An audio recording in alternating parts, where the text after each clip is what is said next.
Hello, everyone. Welcome to a special Thursday afternoon live with Boss on a Budget. I'm very excited about this live today because I have a special guest.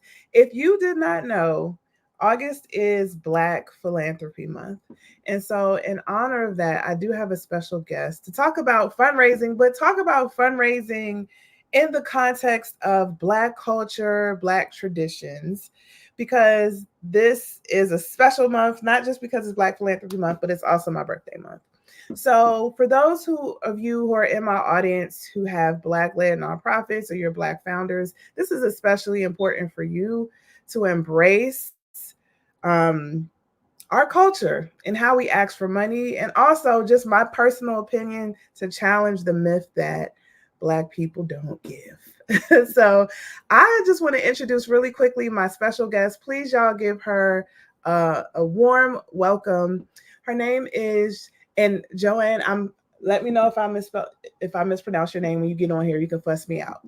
But Johane Alexis-Phanor has 10 years of experience building capacity for organizations that impact racial equity. She launched a business called Beyond Words, and we're going to hear a little bit more about that today.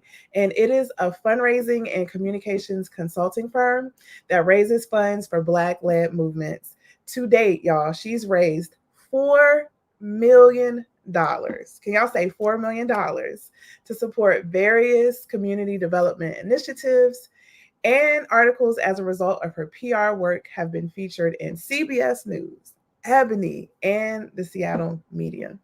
In 2022, Johane was one of five finalists for the Haitian American Young Citizen of the Year given by the U.S. Haitian Chamber of Commerce that recognizes professionals under the age of 45 whose outstanding civic engagement, volunteerism, and public service has benefited their community. Y'all, I'm so excited to have her. Also, as we welcome her back up to the stage, please introduce yourselves. Tell folks who you are, where you're from, and a little bit about your nonprofits because you never know who's in the chat. Welcome. Thank you so much, Tiffany. Thank you for that introduction. Of course, of course. I'm very happy to have you here. I pronounced your name correctly. Did I get it right? That was perfect, Johane. Yes. Okay. I want to make sure because I'm famous for jacking up somebody's name. I get that from my mom. But so you're our guest here today. Please take some time to tell us a little bit about yourself and what do you bring to the world? Yes, absolutely. So, hi, everyone. As Tiffany mentioned, my name is Johane.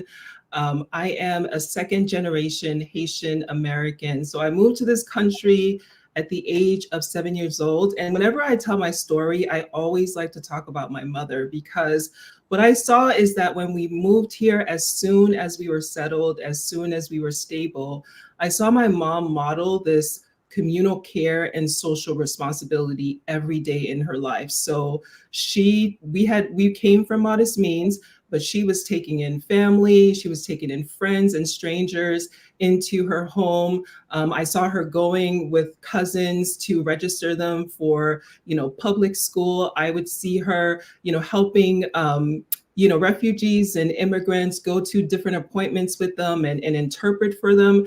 And so those examples really stuck with me. And I think it is part of the reason why I got into nonprofit work. And I've been doing community development work for the past 10 years. And as Tiffany mentioned, a couple of years ago, I started a consulting firm called Beyond Words. And Beyond Words, as Tiffany mentioned, we raise money for Black-led movements, but then we also tell the stories of vibrant communities from Boston to Seattle. And so it's just been an honor and a pleasure to be doing this work. And so thank you again, Tiffany, for having me.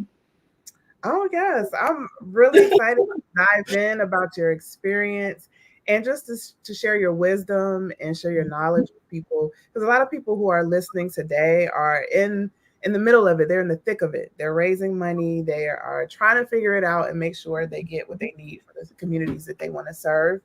And I love the story of your mom because it just reflects the rich culture and tradition that often in the Black community we have. We have kinship. We take care of each other, right? We step in for each other.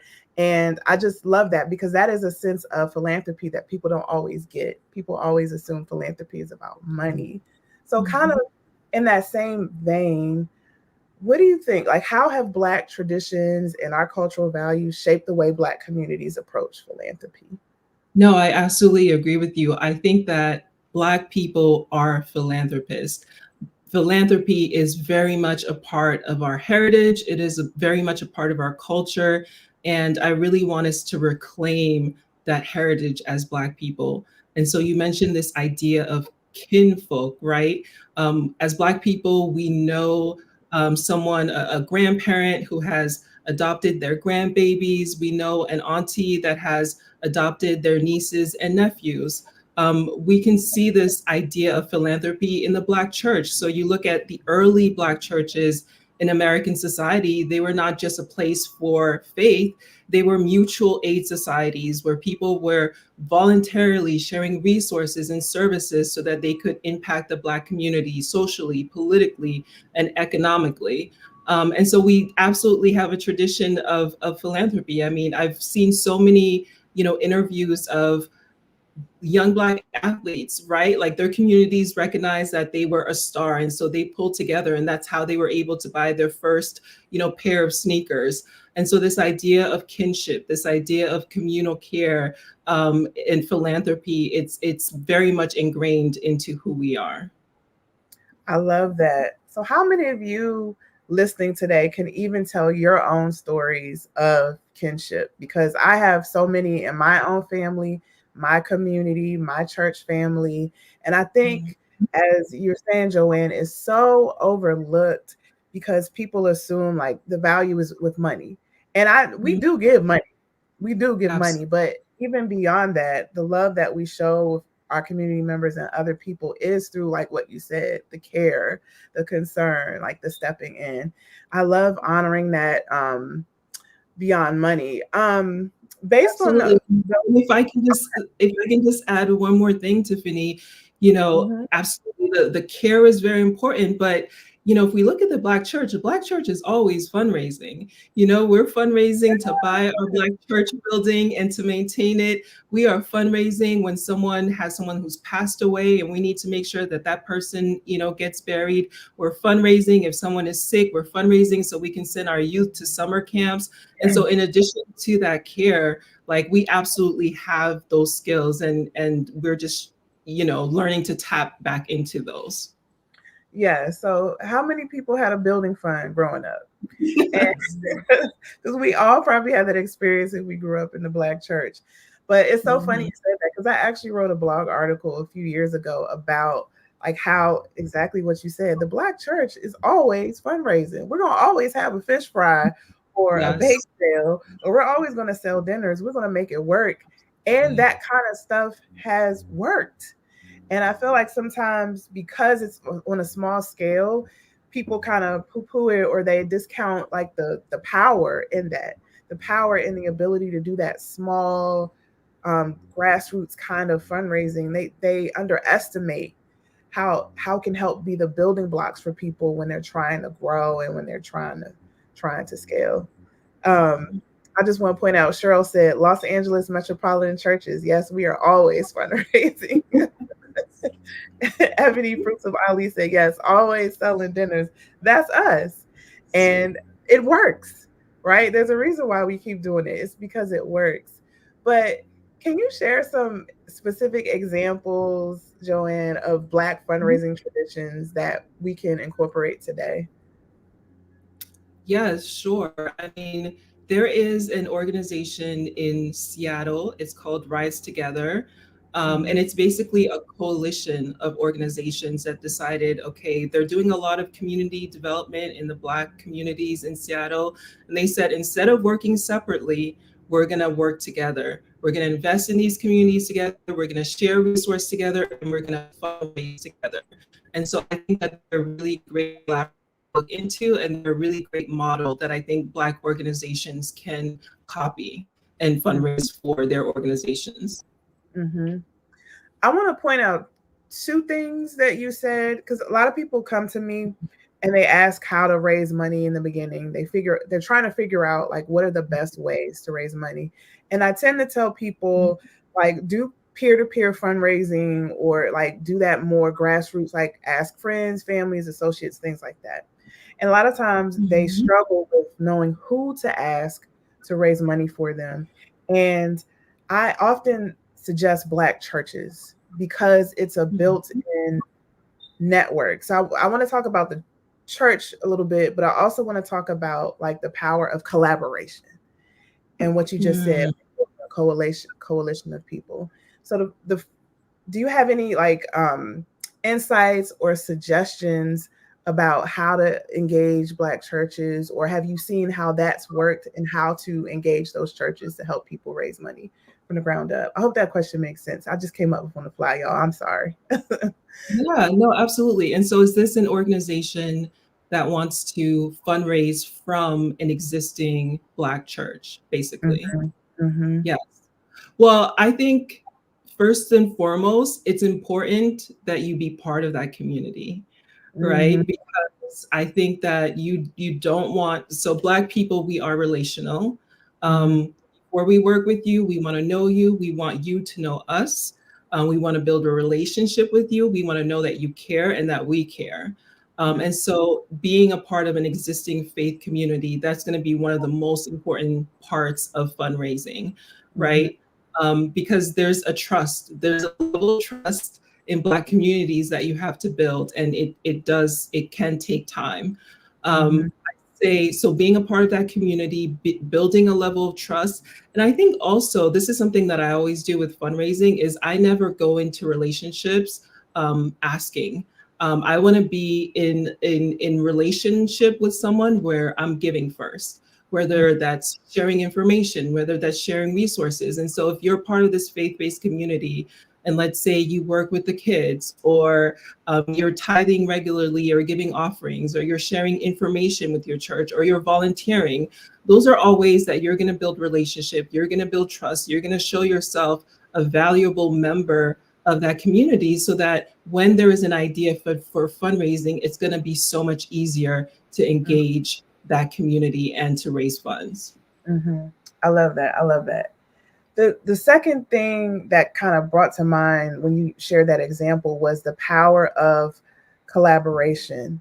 And Mm, the story I hear a lot from new nonprofit founders is the isolation. They often are doing things in a vacuum, or they're yes. around people who don't understand their experience. And so it's really hard to understand and normalize what they're going through, or just to get feedback, or to just grow. Mhm. So can you talk a little bit about like why it's so powerful to collaborate with other organizations and to build networks with people? Absolutely. So I always like to say fundraising is not a solo endeavor, right? Yeah. And I think we make that mistake a lot of times. I see a lot of nonprofits where they hire a development director, or a development manager, and it's just that person's responsibility to fundraise, and they don't want they don't want anything to do with that. But fundraising is not a solo endeavor. It takes an entire organization. So, one advice that I have for organizations, the first thing is every Black-led organization, you need a fundraising committee.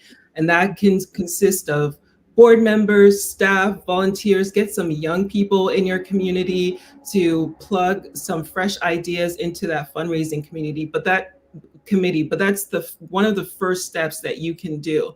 And basically, these people will come from different organizations, they will come from different contexts. And once you have that, in-house fundraising committee, you can start connecting to different organizations, to different networks, and thinking about the ways that you can collaborate with different groups of people, right? So that's the first step, getting your fundraising committee, getting a group of people that are fundraising together along with your development staff, and then starting to branch off from those people into their trusted networks. Mm-hmm. Mm-hmm. That makes sense to me. And a lot of people who are listening today don't have those staff yet, right? But Mhm. that's why we talk so much about having a board, having an initial board, and why it's so important when you're new to meet as many people as possible. Because when you don't have a network, you got to build your network. When you Right. don't have a committee, then you got to build the committee. And sometimes we want to jump right into raising the money and getting everything going because you feel like you can do it all on your own. But a lot of that upfront work has to be in investing and building your team, building people around you. Um, and so that's just kind of what struck me as you were talking, Johane, about, the power of people. Like, you can't do this alone. I hope y'all were listening. There's so many people I talk to who want to do it alone or feel like they have to because people give up on them or people leave and go by the wayside. But I really want to encourage everybody to focus on building a network of folks around you so you can expand. How does that resonate with you, Johane?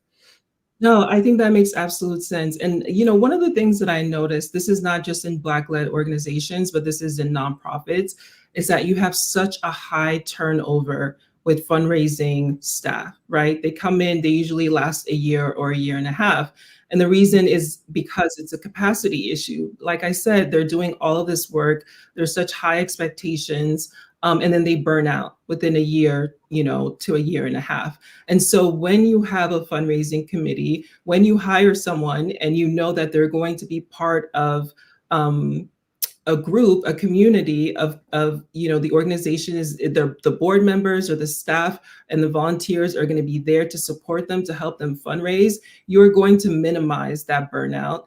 You're going to retain that fundraising personnel like more long term, and that's only going to help you fundraise more sustainably. Mm-hmm. That makes sense to me. So there's a quick question from the audience that I want to bring up. Is Ebony with Fruits of Ali? She said, "Are there any skills individuals should have when putting together the fundraising committee?" So I think she's asking, what kind of people should you recruit for your fundraising Yeah, committee? no, this is a really good question because I think sometimes people hear fundraising committee and they're like, "Oh, I don't like asking people for money, so I can't be part of a fundraising committee." But I think that there's so many great skills that you can bring to a fundraising committee. One, you could be an ideas person, right? So you can be the person who just thinks creatively, who has lots of great ideas about different events that you could put on, different fundraising campaigns. Maybe you have a marketing background or a communications background. Like, we need an ideas person. Secondly, we need a relational person, right? Someone who has like good network, someone who volunteers a lot or has been at their job for like 10, 20 years, who knows people, the people person, right? Because we want to be able to tap into those networks and make those connections. Thirdly, we need someone who speaks. So maybe you're not ever going to ask for money, but you are a storyteller, right? So you're the person, you're the life of the party, you're telling the stories, you're not afraid to get up on a Zoom or at an event and speak about your organization and talk about the vision and talk about the work that you're doing, and you're super excited about that, right? We need a speaker. The other thing is sometimes we need someone who just loves the little like nitty gritty details, right? And so they're the ones that are sort of helping to plan events, helping to schedule things, helping to send invitations for a fundraising campaign. And then lastly, you need someone who actually loves asking people for money, right? Who feels comfortable. And that's usually going to be your development staff, whoever that is really comfortable soliciting people for money. And so that would be the last person that you would need on your committee. And let me just say, y'all, for all of y'all founders out there, that's you. So even if you don't feel comfortable asking for money right now, that's a skill that you can build up in yourself. That's the confidence you can build up in yourself by doing. So don't feel like just because there's a specific role for a development that that's something you shouldn't do or something that you can't do. You are the best person to speak for your organization and to provide that ask. You know intimately what you need that money for and the impact it will make. And that's what people need to know in order to accept the invitation to give, right? So I just want to put that plug out there because I don't want y'all to feel like, oh, I can just hire somebody out to do that. As a founders, because you can't afford to do that, it really has to be you and it needs to be you. Um, I want to shift gears just a little bit because I want to talk about fundraising in the Black community. I want to talk about Black giving. Um, Mhm, there are mhm. some myths, and people believe for some reason that Black people don't give. Um, but I'm just curious from your perspective, how is fundraising in Black communities different from other communities, if it's even different at all? Yes, I've heard that myth a lot, and there's so many different reports that show that Black people actually give a higher percentage of their net worth compared to white families. I just Mhm, saw this Washington Post article where it's this 2020 Washington Post article where it said like two-thirds of Black families are not just giving to their churches, but they're giving additionally to community-based organizations, and it adds up to $11 billion a year. So we mhm, are generous, right? Like we give and we are generous. And so I think the way that we do fundraising, it's different, and it's different in such a great way, right? Because first of all, we have the lived experience, right? And mhm, so uh, mainstream nonprofit, mainstream philanthropy is different. We live in the communities. We grew up there. We know the community members. I think it's really different when you can speak about an issue from on a personal level. I think mhm, secondly, I think that we are more vulnerable as Black people, right? And so I think we're more open. I remember that we had this meeting with a major funder, and she came in, and I think she thought that she was going to have, that really like formal, rigid funder meeting, where we had like this agenda that like we stuck to, and we started on time and ended on time, right? But she came mhm, in and like people hugged her, right? And mhm, people shared like stories about each other, about their families, about their personal stories, why they decided to go into this nonprofit work. And she was able to tell the story of herself and her family. And we learned about how like her family had tried like many times to migrate into the US and how that had affected her philanthropy. And so I mhm. think that we're very vulnerable in that way, relational in that way. We have that lived experience. And so those are all things that make the work that we do special and different. I love that example because I encounter people who I think believe they need to be kind of buttoned up and they need Mm, to be professional, and they feel like they've started the organization and I want to feel professional. I don't want people to think I'm about my no mess. You know what I mean? I want to feel like I got it together, and they kind of forget about the realness that they can bring to the table, and that's why they're valuable. That is the value that they bring to these meetings with funders, to these collaborations, to these partnerships. And so I'm so glad you said that, Johane. For those who are listening, you can be your authentic self. You can bring your full self to your work. It's actually your strength. It's actually the value you bring. One of the pieces of value that you bring. And I talk all the time about how you are an expert. You are an expert in your lived experience, but you're also an expert in what you've seen, what people have told you. And you can be the mouthpiece for a lot of what people don't see and don't have to encounter every day. I can get on a soapbox on this all day. But I just, I just wanted to make sure people understood that. Um, and just want to flag for you guys, if you have questions in particular, we're going to do a little bit of Q&A at the end, so please be sure to add your questions here in the chat. And thank you guys so much for watching. If you know somebody who needs this information, then make sure you like this video and you tag and you share this video, because we need this information to get out to those people who need it. mhm. So, since you've worked a lot with Black-led organizations, what are some of the biggest challenges that you believe Black-led organizations face when it comes to fundraising?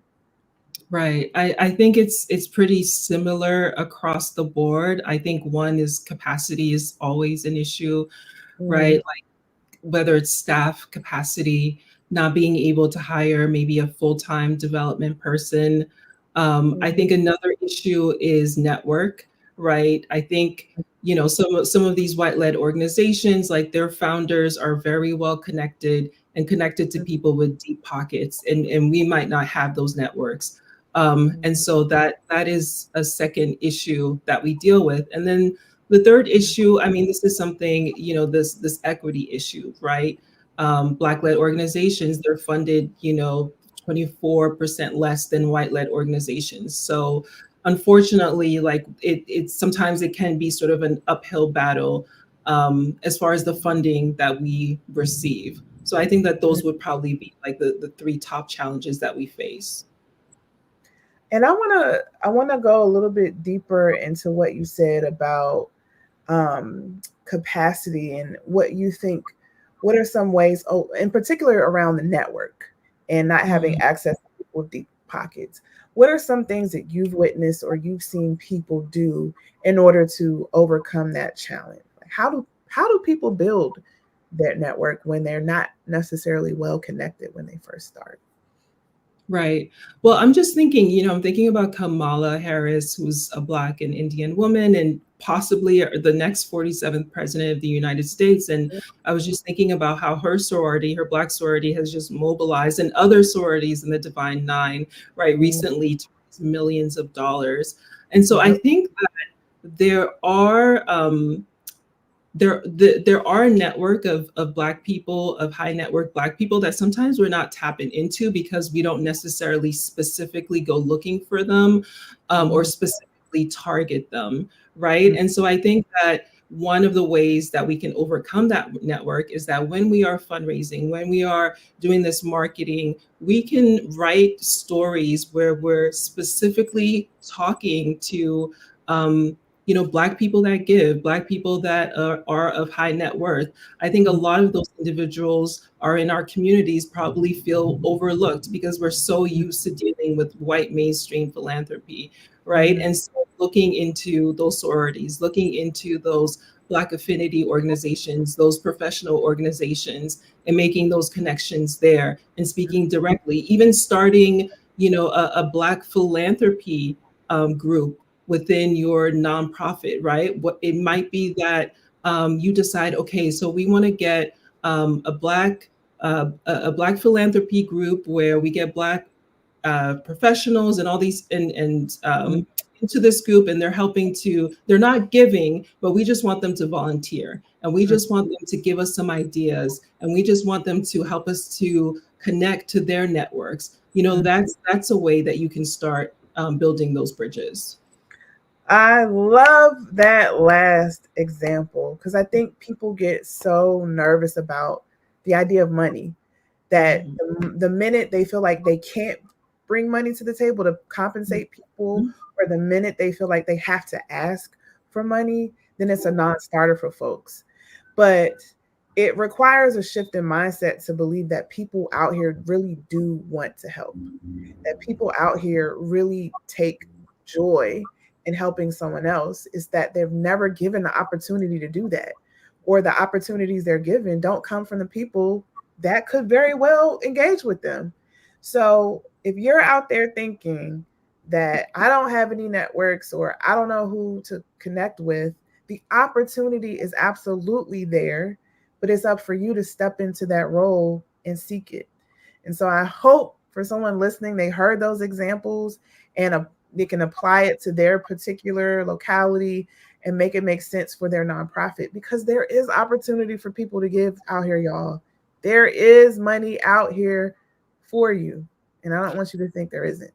Yes, and I just want to add to that. Think about our Black elders, right? There's so many of our Black elders that are retired, that are well-to-do, that want to volunteer, that want to be part of a community. The older you get, the more disconnected you get from the community. And so that is one way in which you can build networks, in which you can build bridges, right? Reaching out to your Black elders, right? Because they have wisdom, they have ideas, they have time, most importantly. I was working with a nonprofit called Africatown Community Land Trust. One of our board members is someone who's lived in that community for, many decades. And she didn't think that she could fundraise at all. But because she had lived in that community, for many years. Actually, I'd like to give a shout out to my auntie Jackie. That's what I call her. She's the board chair at ACLT, but she was such a great storyteller. And whenever I would have a funder meeting, or we had to a funder tour, she was my go-to person, Auntie Jackie, to come and to speak about the organization and to speak about how she had lived in that community for decades and had seen the changes in the community. So yes, think about your elders and those people who are retired and that want to give back but may not have had the opportunity to do so. I love that.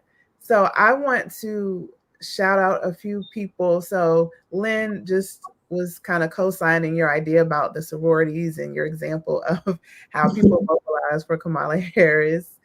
And Ebony just shared that she's learning more and more that people genuinely want to help and do good. And I just want to acknowledge, I know I'm probably going to say your name wrong, but thank you anyway. I love you too. Thank you for joining and watching my videos.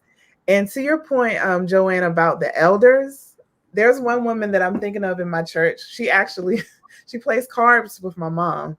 And they play cards like every month. She knows everything about everything. She's the first to know something that's going on in the church, sometimes before the church staff know. And she's always the one sharing out information, sharing out news, sharing out opportunities. And I know y'all know like an elder in your community who's like that. And that is a treasure trove of ideas, a treasure trove of connections that that person can make for you. And there's probably more than one kind of person like that in your community. So, like to Joanne's point, if you're feeling like you don't have those connections or you feel isolated, think about the networks you are connected to. There is opportunity out there.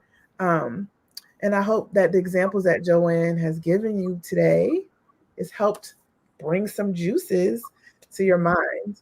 So I want to just ask you, Joanne, like, what are your top 3 pieces of advice to give organizations who need funding? Right. So I would say my top 3 advice for Black-led organizations to do fundraising. So I talked about one of them already, which is collaboration, right?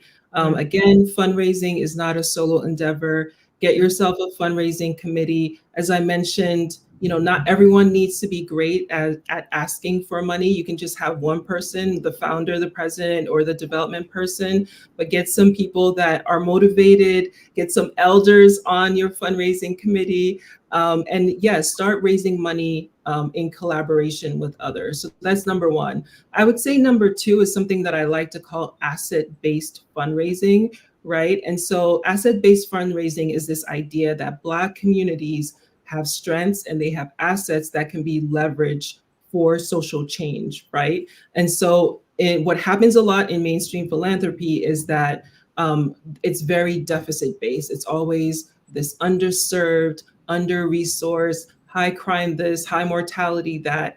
And I don't believe that deficit-based philanthropy works, right? It reproduces inequality, it's ineffective.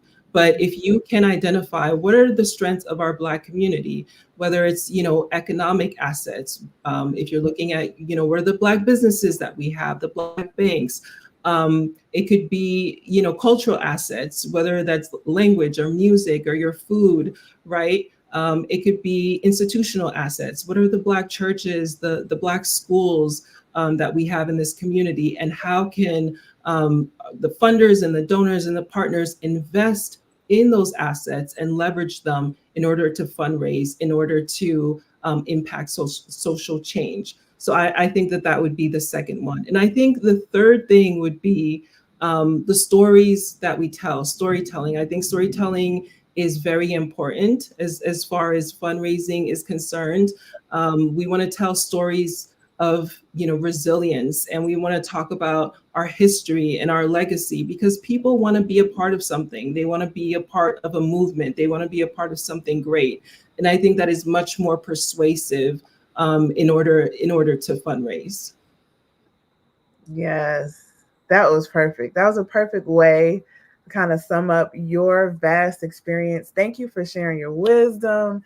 Thank you Right. just for sharing just the stories and for letting people see that it can be done, right? That there it is possible to do this kind of work. I want to say thank you all for joining today. I didn't see any questions on the feed, but I want to say thank you for participating. If you guys like this time and you want to see more lives during this time, I'm still going to do Sunday nights, but if you want to do more lives around this time, let me know and I'll bring more people on. But Johane, is there anything you'd like to say before we sign off today?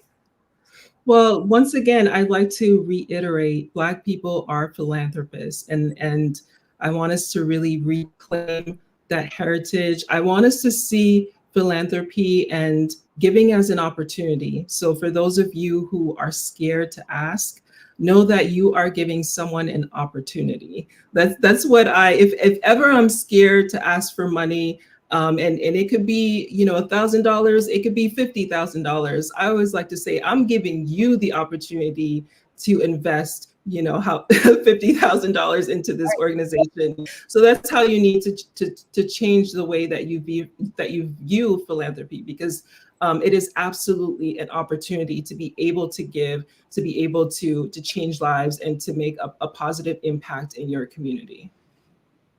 Giving is an opportunity. Yes. Thank you. Because does that sound familiar, y'all? Have y'all heard that before? So it's not just me that says that. Just make sure you understand that people want to give, people want to see good, and you are providing the opportunity for them to do that. So, y'all have an awesome rest of your week. Stay well, and we will see you. I will see you on Sunday, and I'll have a few more special guests coming your way. Thank you, Johane. You. Bye.